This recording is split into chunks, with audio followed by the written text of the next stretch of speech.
இந்த டாஸ்மாக் மாதிரியே பல டிபார்ட்மெண்ட்லேயும் மறுபடியும் சொல்கிறேன், கட்சி நிதின்ற பேரில் அடித்த கொள்ளைய ஒன்று ஒன்றா கவர்மெண்ட்டோட கஜானாக்குள்ளேயே கொண்டு சேர்த்துக்கிட்டே இருக்கிறாங்க.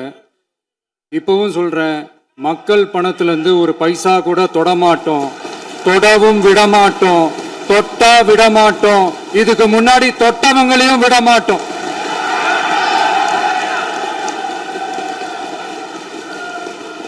ஒவ்வொரு ஊழலா வெளியில வரும் போலே, ஒவ்வொரு வேஷமா கலைஞ்சிரும் போலே, இங்க இருக்கிற நிறைய பேரு நடுங்கி போய் இதுல நம்ம மேல அவதூறு வேற. இப்ப புதுசா ஒரு வெப்பன் ஒண்ணு கொண்டு வந்திருக்காங்க. அது என்ன தெரியுமா? அவங்க தயவால தான் நம்ம ஆட்சி நடக்குதான். மக்கள் தயவால இந்த ஆட்சி நடந்துகிட்டு இருக்கு. மனசாட்சி உள்ள சக்திகளோட ஆதரவால இந்த ஆட்சி நடந்துகிட்டு இருக்கு. அனுப்பி வச்சோம், நாங்க தான் அனுப்பி வச்சோம் அப்படின்றாங்களே. அனுப்பி வச்சவங்களுக்கு மினிஸ்ட்ரியில இடம் கொடுத்தா ஏன் கதறீங்க? ஏன் இவ்வளவு கோபம்? ஏன் இவ்வளவு கதறல்ஸ்? இதுல இன்னொரு முக்கியமான விஷயம், மார்க்சிஸ்ட் கம்யூனிஸ்ட் கட்சி நமக்கு ஆதரவு கொடுத்தது சுயேட்சையா எடுத்த முடிவுன்னு சொல்றாங்க.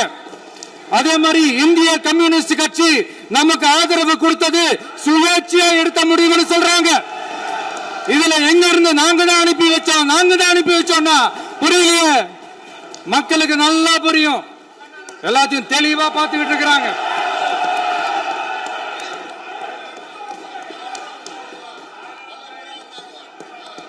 முதலமைச்சர் கண்டினியூ பண்ணலாம். மாண்பு முதலமைச்சர்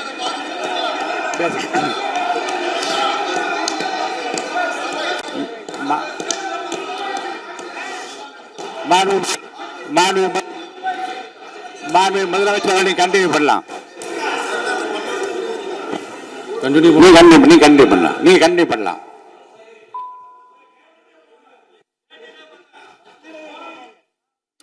இந்த சமூக நீதி அரசு, சமூக நீதி அரசுன்னு சொல்றவங்களை பார்த்து கேட்கிறேன், நம்ம பட்டியலின சகோதரர்களுக்கு எத்தனை அமைச்சர் பதவி கொடுத்தீங்கன்னு கொஞ்சம் சொல்ல முடியுமா?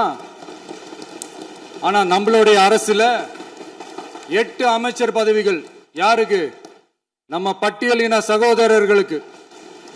எல்லாம் நம்ம அண்ணன், நம்ம தம்பி, நம்ம தங்கச்சிங்க.